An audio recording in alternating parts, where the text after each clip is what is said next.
चलिए आज हम नए चैप्टर के बारे में अध्ययन करेंगे। इस चैप्टर का नाम है संचारण व वितरण। इंग्लिश में कहेंगे ट्रांसमिशन एंड डिस्ट्रीब्यूशन। जैसे कि बल्क में अगर पावर को सप्लाई करनी है तो उसका प्रोसीजर यही होगा, ट्रांसमिशन एंड डिस्ट्रीब्यूशन। ये जो हम बड़े बड़े स्टील के पोल देखते हैं, इन्हीं के द्वारा सप्लाई एक शहर से दूसरे शहर तक पहुंचाई जाती है। इसमें भी जो जनन केंद्रों का वहाँ पे सप्लाई का उत्पादन किया जाता है, वह उसको transmission, primary transmission, secondary transmission, फिर होता है उसके बाद में डिस्ट्रीब्यूशन, प्राइमरी डिस्ट्रीब्यूशन व सेकेंडरी डिस्ट्रीब्यूशन के द्वारा पहुंचाई जाती है। तो सबसे पहले इसको हम फिगर के थ्रू देख लेते हैं। जैसा कि इसमें सबसे पहले ये अल्टरनेटर है, अल्टरनेटर है। ये जो अल्टरनेटर होगा 3 फेज़ लगभग 11 केवी का अल्टरनेटर होगा। 11 केवी पर बिजली का उत्पादन किया जाता है। फिर यहाँ से अलग अलग फीडर निकलते हैं।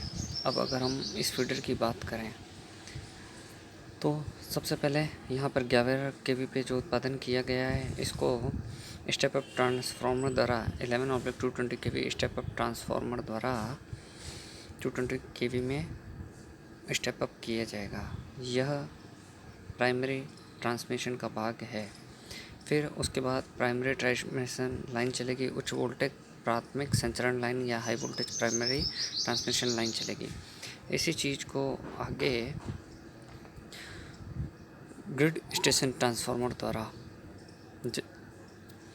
220 केवी से 33 केवी में चेंज किया जाएगा।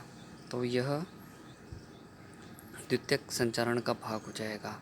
और फिर जो आगे लाइन चलेगी, उच्च वोल्टेज द्वितीय संचारण लाइन चलेगी। फिर आगे अब ये प्राइमरी ट्रांसमिशन, सेकेंडरी ट्रांसमिशन हो गया। इसके बाद में प्राइमरी डिस्ट्रीब्यूशन होगा, जिसको हिंदी में कहते हैं प्राथमिक वितरण। यह 33 केवी को 11 केवी में स्टेप डाउन करेगी और इसके बाद प्राथमिक वितरण लाइन आ जाएगी। फिर वापस हमारे जो गली मोहल्ले के बाहर ट्रांसफार्मर लगा होता है, वो होता है सेकेंडरी डिस्ट्रीब्यूशन ट्रांसफार्मर। वो करेगा 11 केवी को लगभग 440 वोल्ट ट्रांसफार्मर वोल्टेज में चेंज करेगा।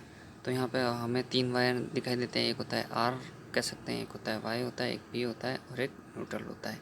इन सभी प्रोसेस में यहाँ पे न्यूट्रल कहीं नहीं होगा, यहाँ पे केवल 3 वायर ही चलेंगे। इस प्रकार ये एक फीडर था। इसी प्रकार यहाँ से अलग अलग फीडर निकलते हैं।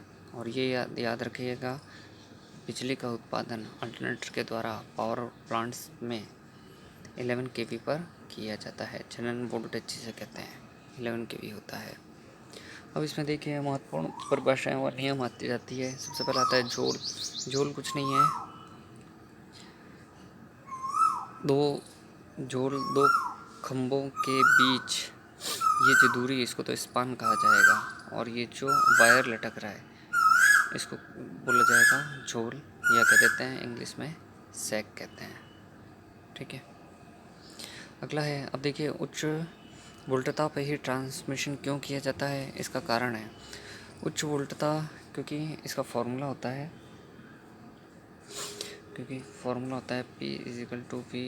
P/I। तो वोल्टेज को अगर मैं हाई कर दूंगा तो ये हो जाएगा P/I। तो वोल्टेज अगर मेरा हाई हो रहा है तो करंट मेरी लो हो जाएगी। ये चीज़ आप ध्यान रखिएगा। तो जब हम हाई वोल्टेज पर ट्रांसमिशन करते हैं तो इसका कारण है, इससे करंट की वैल्यू जो आपका आई होता है, करंट वैल्यू कम हो जाएगी। करंट वैल्यू कम हो जाएगी तो चालक का आकार, वायर का साइज़ कम लिया जाएगा। तो वही कारण अब यहाँ पे बताया गया है। सबसे पहला है कि उच्च वोल्टता के कारण करंट कम हो जाता है और लाइन हानियाँ करंट पर निर्भर करती हैं। अतः उच्च वोल्टता ट्रांसमिशन में लाइन हानियाँ कम हो जाएगी। जब करंट हो जाएगा तो इसमें जो ट्रांसमिशन में लॉस होते हैं I²R लॉसेस, वो भी कम हो जाएंगे। तो उसके कारण लॉसेस कम होगा। दूसरा, लाइन वोल्टेज ड्रॉप कम हो जाता है। जब ज़्यादा केवी पर उत्पादन होगा और उसका ट्रांसमिशन डिस्ट्रीब्यूशन होगा तो उससे क्या होगा, वोल्टेज ड्रॉप जो होता है, वोल्टेज ड्रॉप V = IR होता है। तो करंट इनटू रेजिस्टेंस जो कि है वो भी कम हो जाएगा। अगला, धारा कम होने से चालकों का व्यास कम हो जाता है। ठीक है, तो जब लाइन करंट कम होगी तो कंडक्टर का साइज़ भी कम हो जाएगा, जिससे चालक पर व्यय कम करना पड़ेगा और इससे जो ट्रांसमिशन एफिशिएंसी है, संचारण दक्षता है, वो भी बढ़ जाएगी। जब लॉस कम होगा तो दक्षता बढ़ जाएगी। फिर हम देखते हैं सिरोपरी लाइन ओवरहेड लाइंस। इसमें ओवरहेड जो लाइंस होती है ये मुख्यतः किसकी बनी होती है? ACSR कंडक्टर की बनी होती है। इसको हिंदी में कह सकते हैं, लिख सकते हैं एल्युमिनियम कंडक्टर स्टील रेनफोर्स। ठीक है, तो ACSR का उपयोग किया जाता है। ठीक है, ACSR कंडक्टर का उपयोग किया जाता है, जो कि हम सामान्यतः बिजली के खंभों पर देखते हैं।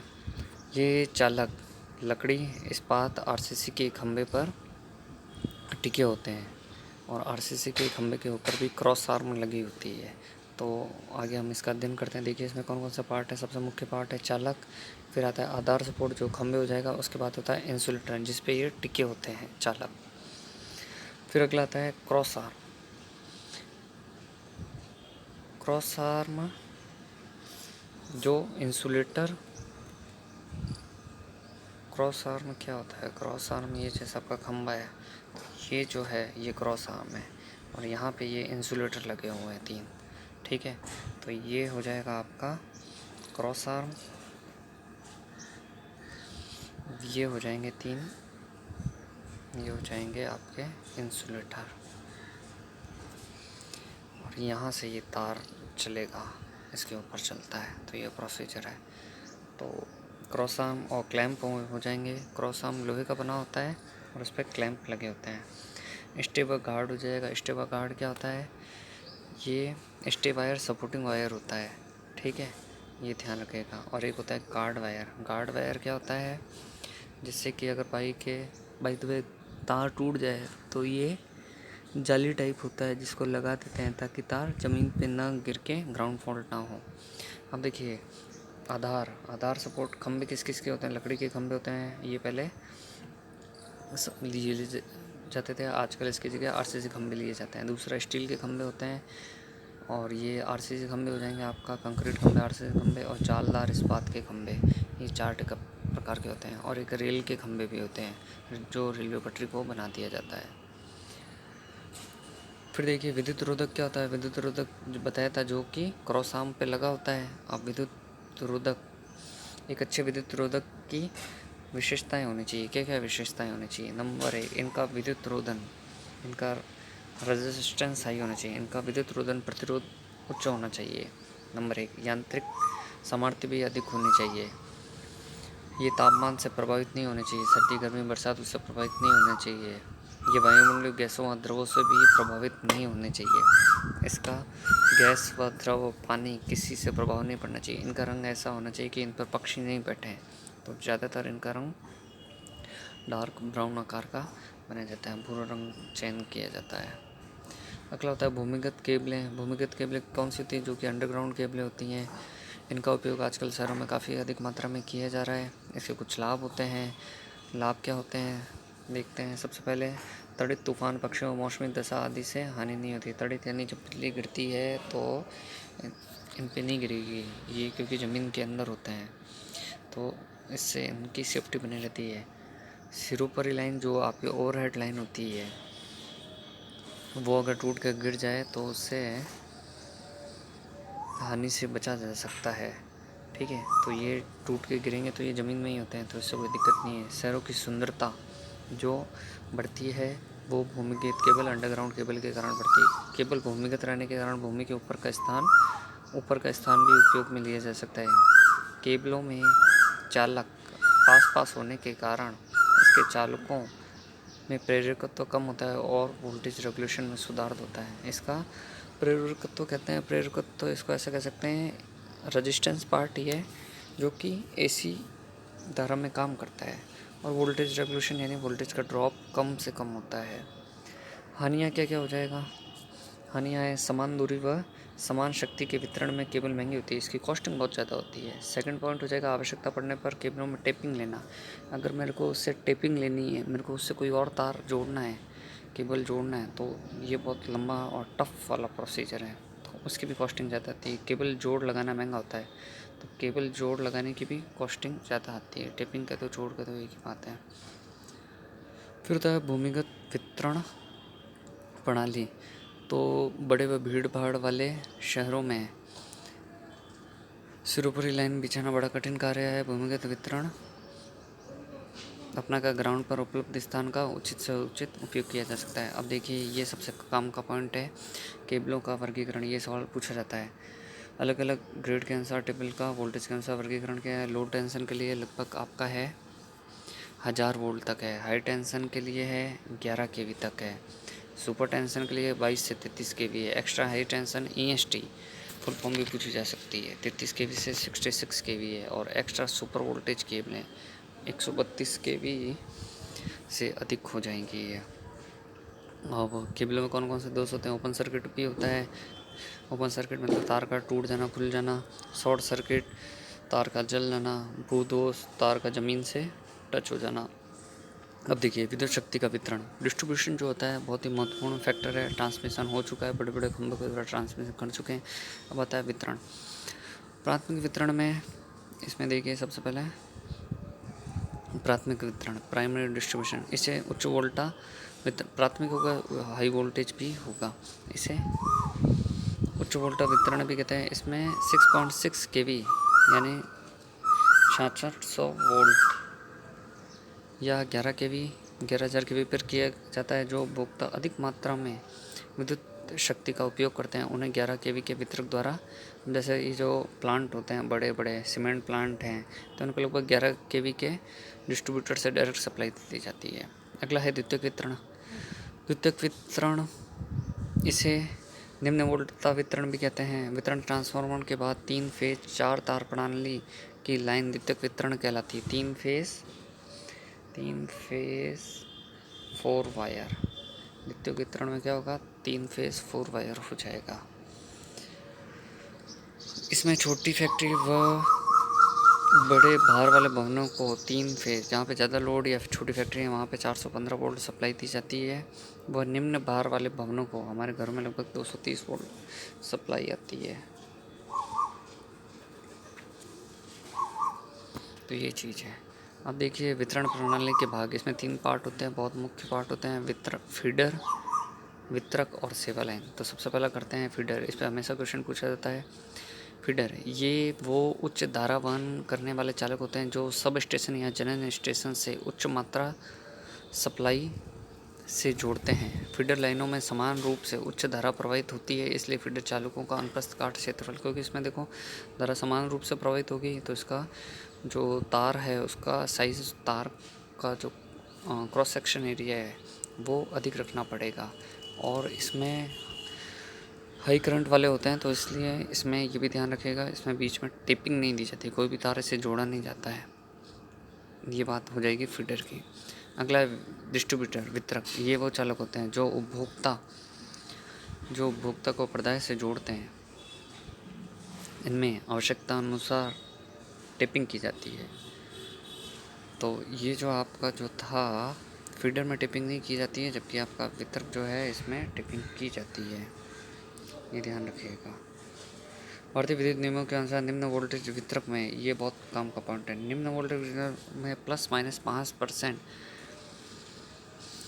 और जो अति उच्च एक्स्ट्रा हाई वोल्टेज डिस्ट्रीब्यूशन होगा, उसमें एक्स्ट्रा हाई में आपका 12.5% से अधिक वोल्टेज रेगुलेशन नहीं होगा। निम्न में वोल्टेज वितरक में ±5% और अति उच्च एक्स्ट्रा हाई वोल्टेज डिस्ट्रीब्यूशन में 12.5% से अधिक वोल्टेज रेगुलेशन नहीं होगा। ये पॉइंट काम का है, ये भी हमेशा पूछा जाता है।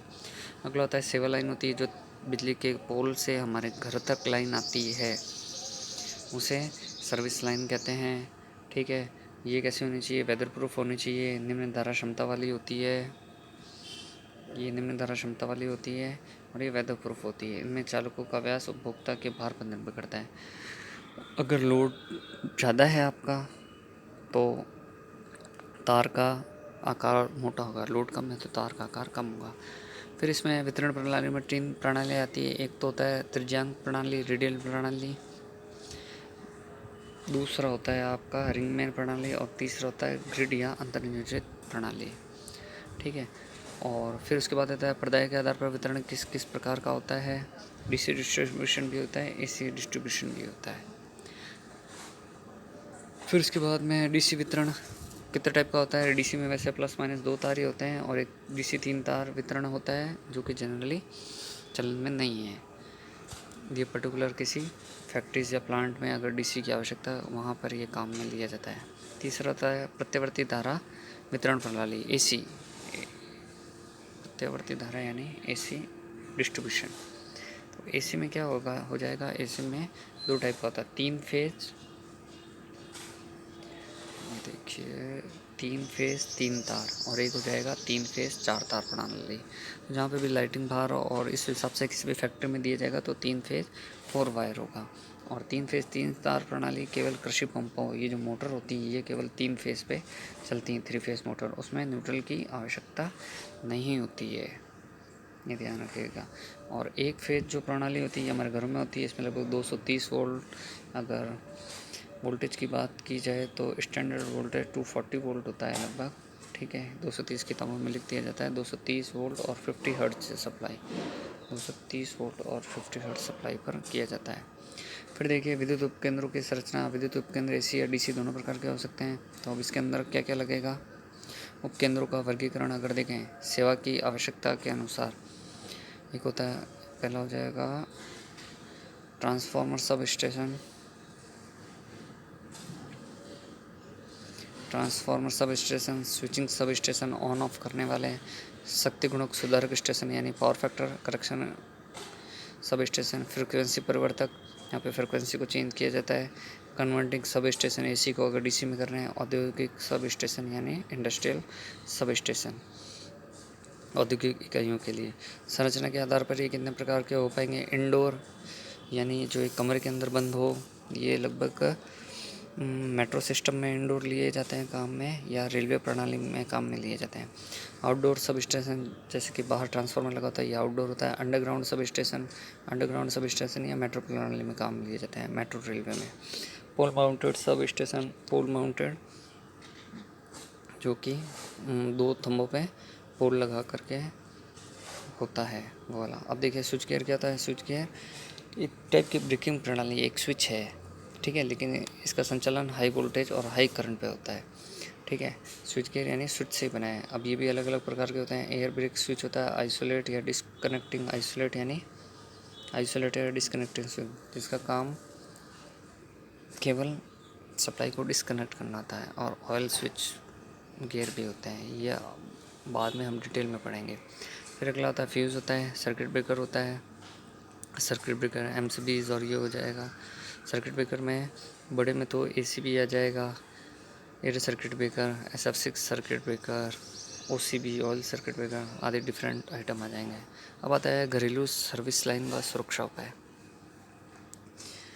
इसमें ज़्यादा कुछ नहीं है। घरेलू सर्विस लाइन में एक तो ये मुख्य पॉइंट है, यदि सिरोपरी पोल के टर्मिनल से उपभोक्ता के पैनल बोर्ड की दूरी 50 मीटर है, अगर थंबे से आपके घर की दूरी 50 मीटर है तो इसके बीच में एक अतिरिक्त पोल स्थापित कर देना पड़ेगा। पोल से उपभोक्ता के परिसर को कनेक्ट करते समय निम्न सावधानियां अपनानी चाहिए। नंबर 1, अंडरग्राउंड केबल का उपयोग करते समय केबल का अनुप्रयुक्त भाग को कॉइल बनाकर भूमि में नहीं दबाना चाहिए। अगर अंडरग्राउंड केबल यूज़ कर रहे हैं तो अगर जो एक्स्ट्रा जो केबल है तो उसको कॉइल बना के नहीं करना चाहिए, ताकि उसमें हीट जनरेट होगी।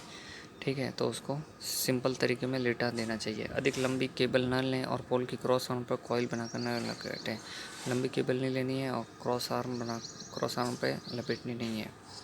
अगला है, यदि केबल किसी ऐसे स्थान से गुजरती है कि वहाँ पर गर्मी इत्यादि हो तो आवश्यक ऊष्मारोधी सामग्री का उपयोग करना चाहिए। तो वहाँ पे छोटा मोटा एग्जॉस्ट फैन लगाए देने चाहिए, जिससे कि ऊष्मा बाहर निकल सके, अन्यथा केबल बस्ट हो सकती है, जल सकती है। सर्विस केबल को अर्ध तार के साथ मजबूती से बांध कर रखना चाहिए। अर्ध तार के साथ मजबूती से इसको बांधना भी चाहिए। अगला है केबल के साथ वर्षा का पानी उपभोक्ता के पैनल में आ पाए, तो इस प्रकार का प्रबंध होना चाहिए। केबल के साथ पानी जो है उपभोक्ता के पैनल या मीटर में ना पहुंच पाए, अन्यथा नुकसान हो पाएगा। अगला है मुख्य लाइन के साथ सर्विस केबल को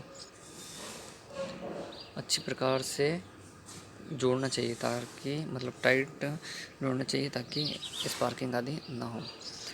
अब हम इसके कुछ महत्वपूर्ण क्वेश्चन करेंगे। इसकी सीरीज़ लंबी चलेगी क्योंकि इसमें लगभग 200 सवा 200 क्वेश्चन है, तो हम 30 35 क्वेश्चन करते रहेंगे। चलिए, पहला क्वेश्चन है, जब किसी संचारण लाइन की दूरी 1000 किलोमीटर या वोल्टता दूरी 1000 किलोमीटर और वोल्टेज 400 kV से अधिक होता है, संचरण प्रणाली उपयुक्त होती है, तो इसमें डीसी प्रणाली होगी। अगला क्वेश्चन आएगा,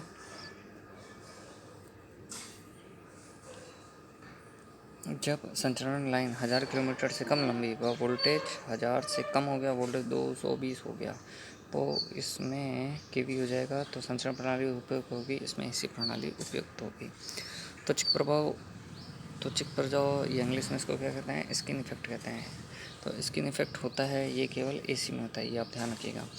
अगला है, विशिष्ट धारा संचरण पत्ती में इंसुलेशन पर विभव प्रतिबल एसी की अपेक्षा होता है, तो जीसी में विद्युत प्रबल एसी की अपेक्षा अगर एसी में एक भाग होगा तो इसका 0.707 ही होगा। डीसी में विभव प्रतिबल क्या होता है, वोल्टेज स्ट्रेस जो पड़ता है तार पर, वो हो जाएगा। अगला है, बढ़ती विद्युत के अनुसार प्रदाय स्रोत के पास वोल्टता का मान निम्न मध्यम वोल्टता के लिए, ये भी हमने देखा था, प्लस माइनस, ये जो हो जाएगा सी हो जाएगा, प्लस माइनस 5% होगा। अगला है, मध्यम वोल्टता की श्रेणी में आते हैं, तो मध्यम वोल्टता की श्रेणी में आ जाएगा ये आपका 250 से 650 वोल्ट, या आपका आ जाएगा मध्यम वोल्टता की श्रेणी में। अगला है, जो वोल्टता 250 वोल्ट से नीचे रहती है वह कहलाती है, वो हो जाएगी निम्न वोल्टता हो जाएगी। अगला है, भारत में विद्युत शक्ति का संचरण डैश में किया जाता है। विद्युत शक्ति का संचरण को इंग्लिश में कहते हैं ट्रांसमिशन। तो ट्रांसमिशन हमेशा, मैंने पहले भी बताया था, हमेशा 3 वायर 3 तार प्रणाली में किया जाएगा। अगला है, आर्थिक विचार के अनुसार संचारण वोल्टेज होनी चाहिए, तो संचारण वोल्टेज जो होगी या ट्रांसमिशन वोल्टेज होगी हाई होगी, ताकि करंट की वैल्यू कम हो सके। अगला है, जब संचारण वोल्टेज बढ़ाई जाती है तो लाइन हानियाँ, क्या कर रहा है, संचारण वोल्टेज बढ़ाई जाएगी तो लाइन हानियाँ कम हो जाएगी। अगला है, एक 3-4 तार ऐसी प्रणाली में हम प्रकार की वोल्टेज प्राप्त कर सकते हैं, तो इसमें 2 प्रकार की वोल्टेज प्राप्त हो पाएगी। एक 3 फेज 4 तार प्रणाली में हम 2 प्रकार की वोल्टेज प्राप्त कर सकते हैं, इसमें एक 230 वोल्ट भी हो जाएगा और एक इसमें 415 वोल्ट हो जाएगा, क्योंकि जब फेस टू फेस लेंगे तो 415 हो जाएगा, जब फेस टू न्यूट्रल लेंगे तो 230 वोल्ट हो जाएगा। अगला है, संचरण में वोल्टेज व शक्ति गुणक के मान में वृद्धि करने से संचरण लाइन चालक के मूल्य में होती है। वोल्टेज व शक्ति गुणक, जैसे जैसे वोल्टेज और शक्ति गुणक बढ़ा जाएगा तो जो है चालक का मूल्य में कमी होगी। कोरोना, तो इसका है क्या कारण होता है, वायुमंडल की दिशा अगर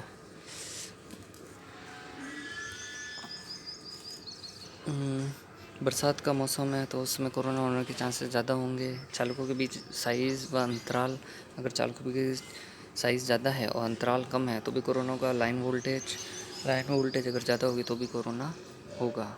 तो ये जो है इसका आ जाएगा उपरोक्त सभी हो जाएगा आंसर। अगला है, कोरोना के कारण होता है, तो कोरोना के कारण ये सभी चीज़ें होती हैं, लाइन में शक्ति आनी होती है, रेडियो संवाद में बाधा होती है, रेडियो फ्रिक्वेंसी तरंग उत्पन्न होती है, तो इसका सही आंसर डी हो जाएगा। अगला है, कोरोना के प्रभाव को कम किया जा सकता है, तो इसका चालक का साइज़ बढ़ा करके, चालक का साइज़ घटा करके, चालकों के अंतराल को कम करके, और उपरोक्तों में से कोई नहीं, तो चालक का इसके अनुसार जो हो जाएगा, चालक के साइज़ बढ़ा करके किया जा सकता है, लेकिन तो इसका यही होगा। अगला है, कोरोना प्रभाव से ओजोन गैस उत्पन्न होती है, ये इसमें भी सभी हो जाएगा। ओजोन गैस उत्पन्न होती है, संचरण लाइन दक्षता करती है, इसके कारण लाइन में धारा ज़्यादा तरंगी नहीं होती है, यानी साइन वेव नहीं होती है। अगला है, जब एक ट्रांसमिशन लाइन की लंबाई बढ़ती है तो लाइन प्रतिरोध R, तो लाइन प्रतिरोध जब लंबाई बढ़ेगी, जब लाइन की लंबाई बढ़ रही है तो लंबाई बढ़ने से प्रतिरोध भी बढ़ेगा। अगला हो जाएगा, जब ट्रांसमिशन लाइन की लंबाई बढ़ती है तो प्रतिघात XL, तो प्रतिघात XL भी बढ़ेगा, प्रतिरोध बढ़ेगा तो प्रतिघात XL भी बढ़ेगा। जब एक ट्रांसमिशन लाइन की लंबाई बढ़ती है तो कैपेसिटिव रिएक्टेंस XC घटता है, ये चीज़ आप ध्यान रखिएगा। जब लाइन की लंबाई बढ़ती है तो इसके बीच में कैपेसिटिव जो रिएक्टेंस होगा दो लाइनों के बीच में, वो जो होगा वो घटेगा, ये आपको याद रखना है। अगला, इसी पद्धति में त्वचिक प्रभाव, स्किन इफेक्ट के कारण क्या क्या होते हैं? चालक का प्रभावित क्षेत्रफल कम हो जाता है। अगला है, चालक का प्रतिरोध बढ़ जाता है, पावर लॉस अधिक होते हैं, तो डी इसका आंसर हो जाएगा उपरोक्त सभी। अगला है, यदि प्रदाय आवृत्ति बढ़ती है तो त्वचिक प्रभाव का मान भी बढ़ेगा, क्योंकि ये फ्रिक्वेंसी पर स्किन इफेक्ट डिपेंड करता है। अगला, यदि सिरपुरी लाइन में चालकों के बीच का अंतराल कम किया जाए तो प्रेरकत्व बढ़ता है। लाइनों के बीच अंतराल, अगर दो लाइन हैं इसके बीच में, ये जो डिफरेंस है ये कम कर दिया जाएगा तो इसके बीच में लाइन का जो प्रेरकत्व होता है XL वो घटेगा। अगला, त्वरित प्रभाव के कारण, त्वचिक प्रभाव के कारण लाइन का प्रतिरोध बढ़ता है। ठीक है, तो ये चीज़ ध्यान रखें। त्वचिक प्रभाव के कारण लाइन का जो रेजिस्टेंस है वो बढ़ेगा। DC संचरण में त्वचिक प्रभाव होता है, तो DC में ये ध्यान रखिएगा कोरोना और स्किन इफेक्ट नहीं होंगे, ये चीज़ ध्यान रखिएगा। अगला, एक सिरोपरी संचरण लाइन में शक्ति हानियाँ मुख्यतः खाली जगह डेश के कारण होते हैं। तो लाइन में शक्ति हानियाँ, जब हानियों की बात आ जाएगी तो वो केवल जो पावर लॉस होंगे वो मोस्ट ऑफ द इसी कारण IP बराबर I² R के कारण होंगे। विद्युत पारेषण का उद्देश्य है, तो विद्युत पारेषण सिस्टम का आवश्यक रूप से कम लाइन लॉस के साथ अधिक दक्ष होना चाहिए। पारेषण लाइन का वोल्टेज रेगुलेशन जरूर 0 या न्यूनतम होना चाहिए, तो इसके C हो जाएगा, A और B दोनों हो जाएंगे। अच्छा, उच्च पारेषण वोल्टेज का लाभ है, तो इसका पारेषण लाइन की पावर हस्तांतरण करने की क्षमता बढ़ती है, पारेषण लाइन लॉस में कमी होती है, क्रॉस सेक्शन का क्षेत्रफल और कंडक्टर का आयतन कम होता है, तो ये नहीं होगा, सही आंसर C हो जाए। एक मिनट, पारेषण, उच्च पारेषण वोल्टेज का लाभ है, हाई वोल्टेज पर क्रॉस सेक्शन का क्षेत्रफल कम होता है और कंडक्टर का आयतन कम होता है। हाई वोल्टेज पर करते हैं तो मेन तो यही है। पारेषण की पावर हस्तांतरण करने की क्षमता बढ़ जाती है, पारेषण लाइन लॉस में होती है, नहीं लाइन लॉस में नहीं होगी, लॉसेस कम होते हैं, तो इसका सही आंसर C हो जाएगा। क्रॉस सेक्शन एरिया कम होता है और कंडक्टर का आकार कम हो जाएगा, ये चीज़ हो जाएगी, तो इसका सही आंसर C हो जाएगा। अगला, भारत में ऑपरेटिव फ्रिक्वेंसी कितनी होती है? 50 हर्ट्ज होती है। अगला, भारतीय विद्युत वितरण प्रदेश और निम्न मध्यम वोल्टेज तक के लिए, तो ये वापस है ±5% होगा और हाई वोल्टेज के लिए 12.5% होगा। अगला है, यदि किसी कारण बस लघु परिपथ दोष के समय तीनों फेजों में तुल्य धारा प्रवाहित होती है तो विद्युत दोष कहलाता है। तीनों में बराबर धारा प्रवाहित हो रही है तो उस चीज़ को क्या कहते हैं? सममित दोष कहते हैं। और तीनों में या किसी में एक में भी असमान हो जाएगी तो उसे असिमेट्रिकल या असममित दोष कहेंगे। अगला हो जाएगा, भारतीय विद्युत 1956 उपभोक्ता प्रदाय की घोषित आवृत्ति में विद्युत प्रदाय कंपनी ±3% से ज़्यादा चेंजेस नहीं कर सकती है। अगला, सिरपुरी लाइनों में किन्हीं दो समांतर चालकों के बीच बढ़ती वोल्टता बढ़ाने से बैंगनी रंग की हल्के प्रकाश सहित ज्योति सी की आवाज़ प्रकट होती है। इस परिघटना को क्या कहते हैं? इसको कहते हैं कोरोना कहते हैं, कोरोना इफेक्ट कहते हैं। कोरोना के निम्नलिखित लाभ होते हैं, इसके लाभ भी होते हैं, हानियाँ भी होती हैं। तो ये लाइन में शक्ति हानियाँ कम होती हैं, ये तो नहीं होगा, हानियाँ होती हैं इसके कारण। अगला है, कोरोना उत्पन्न होने से चालक के आसपास की वायु संचालक हो जाती है जिसके कारण तार का अनुमानित व्यास बढ़ जाता है। ये होता है हिलोल वोल्टेज व तड़ित के कारण उत्पन्न उच्च वोल्टताओं से बचने के लिए कोरोना सुरक्षा प्रदान करता है, तो सही आंसर डी हो जाएगा, उपरोक्त B व C। अगला है, ट्रांसमिशन लाइन के ऊपर लगी अर्धचालक तार, अर्धचालक तार, लाइन के ऊपर जो अर्धचालक तार वो क्या क्या किस किस चीज़ से बचाव करती है? प्रत्यक्ष त्वरित आघात, डायरेक्ट लाइटिंग स्ट्रोक जो बिजली करती है उससे करती है, ट्रैवलिंग वेव से करती है, जो एक्स्ट्रा ट्रैवलिंग वेव चल रही होती है उनसे भी बचाव करती है, आवेशित बादल के कारण उत्पन्न इलेक्ट्रोस्टिकली इंड्यूस वोल्टेज से भी रक्षा करती है। तो इसका ऑप्शन डी हो जाएगा। उपरोक्त सभी पावर सिस्टम में बड़े अस्पष्ट शॉर्ट सर्किट दोष से सबसे खतरनाक परिणाम हो सकता है। मेजर अनकंट्रोल्ड फॉल्ट से फ्यूज का पिघलना हो सकता है, आग भी हो सकती है बी। तो इसका जो सबसे बड़ा तो यही होगा सी। एक बार देख लेते हैं, इंसुलेशन का सही हो जाना और डी न्यूट्रल में उच्च धारा प्रवाहित होना। तो इसका जो होगा इसका आग लगना होगा, क्योंकि इन सभी कारणों से सबसे बड़ा खतरा आग लगने का ही होता है। अगला हो जाता है, निम्न में सिस्टम से विद्युत पावर का पारेषण होता है। तो ओवरहेड लाइन से भी होता है और भूमिगत सिस्टम से होता है। तो सी हो जाएगा उपरोक्त एक और बी। आज के लिए इतना ही। तो लाइक शेयर और सब्सक्राइब कीजिए और बाकी आप अपने कमेंट दीजिए कोई भी अगर आपको परेशानी हो, और इसके बाद में इसी के आगे क्वेश्चन करेंगे। धन्यवाद।